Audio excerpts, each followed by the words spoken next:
Niya ngayon si Attorney Joseph Frederick Kalulut, ang spokesperson po ng Philippine Drug Enforcement Agency. Magandang umaga po, Attorney.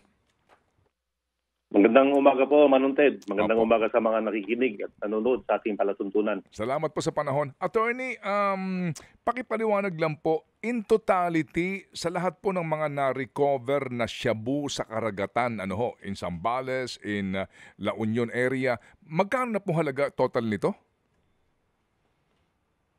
Manong Ted, kasi iba yung operation po yung nangyari yung last, yung recoveries, yung floating shabu. Yung sa floating shabu, that's around 1.3 tons of shabu. Ang halaga niya nasa mga 8 billion pesos eh. Ngayon itong billion. latest po, yes po, we're speaking of billion. Yung nahuli namang operation po natin last Friday, na kung saan meron po tayong na-arrestong isang foreign national, ang na-recover po natin or na-seize po natin dyan na shabu, that's around 1.4 tons of shabu. So mas malaki ito. Siguro around 10 billion pesos po ito. Opo, ito pong yung mga naglulutangan na na-recover po ng iba, inireport nga ng mga mangingisda. Yun po, isa lang ba ang source noon dito po sa na-recover ninyo ngayon, kaninyo sa isang may nahuli kayo na foreign national? Ano po kwento dito? Kung sa source, Baron Ted, masasabi ho natin na isa ang source niyan kasi base sa packaging, ayon sa ating mga foreign counterparts, ito ho ay nanggagaling sa Golden Triangle area. Yun po yung boundaries ng Myanmar, Thailand, and Laos. Opo. So, meron kayo nahuling isa. Sino po ito? Ito ba'y foreign national? Opo, isa ho siyang Chinese-Malaysian na kung saan na-recover sa kanya itong around 1.4 tons of shabu. Nakalagay po yan sa 50 na sako na they are also placed in packages na may mga Chinese markings. And itong mga pakete na to mga same dun sa na-recover natin. Tsaka ang nakalagay po doon. Saan ito siya nahuli? He was arrested along the coast of Zambales nung Friday po. So, nung nahuli siya, dala niya yung shabu? Paano pong kwento dito? Opo, Manong Ted, nakasakay ho siya sa isang fishing vessel na doon ho kinarga yung 50 na sako po ng shabu at doon ho siya nahuli doon mismo sa fishing vessel na yon. Yung fishing vessel po, Philippine registered? Yes, Manong Ted, Philippine registered, and we are now investigating yung mga iba pong individual na maaaring kasangkot. So we are still checking on the records also of this fishing vessel. Opo. Yun ho bang foreign national, Chinese-Malaysian nga po, nakapanayam na ho ba siya? Meron na ho ba nakuwang informasyon? Kasi hindi naman siya magbabaksak siguro dito na wala siyang contact na Pilipino para sa distribution, di ba? Yan po yung patuloy natin iniimbestiga sa kanya, and we are still eliciting certain information from this Chinese-Malaysian. Nung mahuli itong Chinese-Malaysian po, attorney, yung kanya sinaksyan na fishing vessel, gaano kalaki ito at may tripulante yun, mga Pilipino? Yung sa fishing vessel po, Manong Ted, hindi ko masabi yung exact na length po nito, pero ano po siya kaya nakapagkarga ko siya ng 1.3 tons. So medyo malaki siya sa pangkaraniwan lang na ginagamit ng mga bangka. Pero mas maliit as compared dun sa mga commercial na fishing vessel. So meron tong tripulante, meron tong makinero, meron siyang, 'di ba? Meron siyang assist, meron tong mga nagpapatakbo, 'di ba, ng fishing vessel. Yan po yung mga iniimbestigahan po natin ngayon, Manong Ted. Yung mga may mga several jandos po kasi tayo doon eh. Opo. Yung pong Chinese Malaysian, saan siya naka-base? Siya ba ay kasi 'di ba ang kwento po dito nanggagaling ang shabu sa malalaking barko, 'di ba? Tapos dinidiskarga sa laot.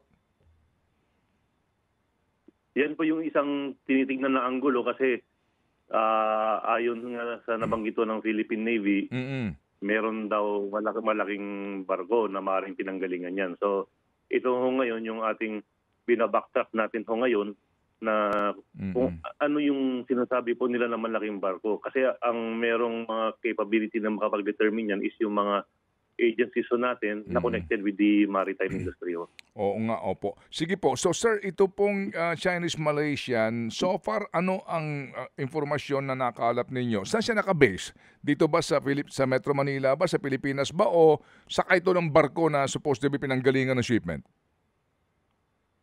Medyo tikumpaw ang bibig pero nakuha ho natin siya doon mismo sa sa vessel mismo. Doon ho sa ilalim, no? O sige po, kasi nga ito inimbestigahan pa. So ano po ang teorya doon sa mga naglulutangan na nare-recover po ng mga mangingisdang Pilipino? Kung pareho po yung packaging, talagang ibinabaksak galing sa vessel, sa karagatan, tapos bulilyaso yung operasyon, parang ganun. Kasi po, kumbaga, hindi mo na hinuhuli, kusang dumarating sa pantalan eh.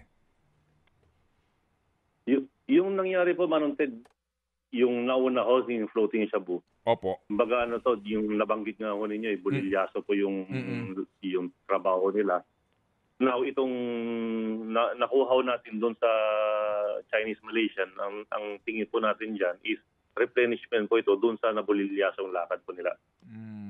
Oo, kumbaga parang may umorder, hindi nakarating yung order, ganun po.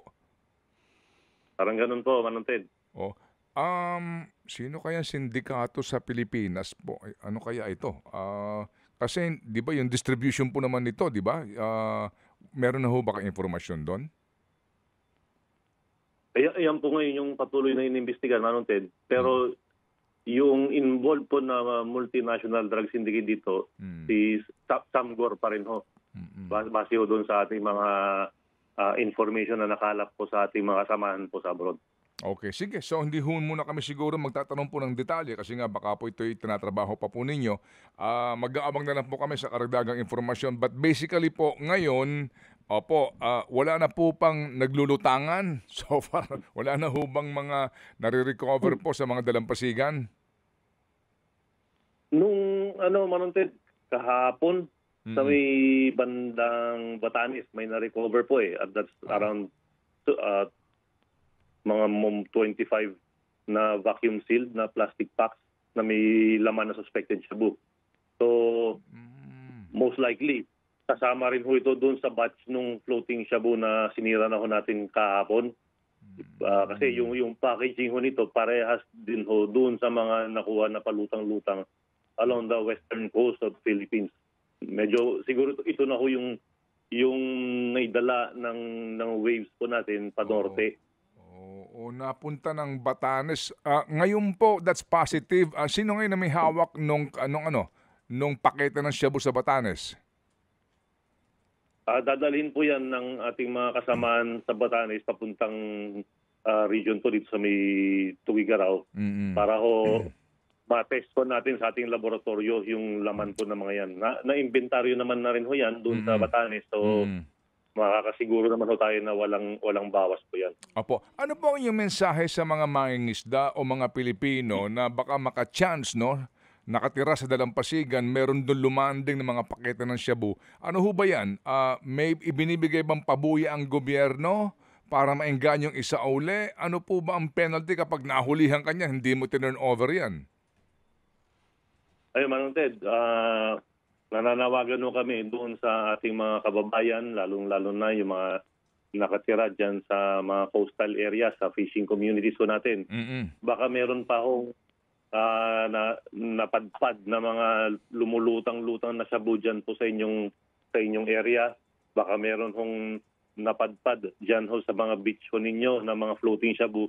Kung maaari lang po, i-turn over po niya yan sa pinakamalapit na PIDEA or pinakamalapit na kapulisan para ho ma-dispose po natin yan ng tama, and at the same time, makaiwas po tayo sa kaso. Kasi po, kung ito hindi nyo po tinurn over, tinago po ninyo yan, ang kaso po niyan is possession of dangerous drugs. Kaya mas maigi po na ibalik, na i-turn over po ninyo yung mga na-recover po ninyo. Huwag po kayong mag-alala dahil kapag tinurn over po niyo yan sa kapulisan, wala akong kaso yan. Ang maganda pa po dyan is depende na rin sa LGU kasi may mga ibang LGU nagbibigay ng reward. Opo, ng pabuya. Sa amin po sa PIDEA, wala man ho kaming monetary reward na may bigay pero may mga nakaabang naman ako ng mga grocery items para sa kanila. With the PNP, meron silang pinamimigay ho ng bigas eh. Yung Philippine Coast Guard nagbigay na rin po. Mainam po yan para kahit papaano po naman may ano ho, di ba? May alam niyo na, may pabuya.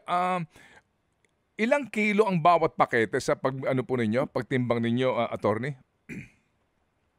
Manunted, iba-iba ho pero more or less yung mga 1 kilo siguro po yan, isang pakete. More or less po yun kasi hindi naman eksakto ng 1 kilo, minsan kulang ho. Kasi pag nahulihan kayo na 1 kilo, automatic walang piyansa yan. Kasi po doon dito po sa Dangerous Drugs Act na amended, kapag ganyan ho ang hawak ninyo, tinago nyo yan, sigurado po, meron kayong kakaharapin na kaso, attorney? Opo, Manunted. Kaya gusto rin ho namin kayong tulungan yung mga nasa fishing communities. Pagka napulot ho ninyo yan, i-turn over nyo po agad para wala ho tayong kaso. At least malinis po yung magiging konsensya po ninyo dyan. Opo. At kayo nakatulong sa bayan kasi nga po nasa wata natin itong paglaganap nga nitong illegal na droga. Salamat po, Attorney Joseph, sa inyo pong panahon at muli kami makikipag-ugnayan para po magbigay po kayo ng tamang informasyon sa ating mga kababayan. Salamat po, Attorney. Opo, Manunted, maraming salamat po sa inyong suporta. Mabuhay po kayo. Opo, thank you. Sa uulitin po si Attorney Joseph Frederick Calulot, ang spokesperson po ng Philippine Drug Enforcement Agency.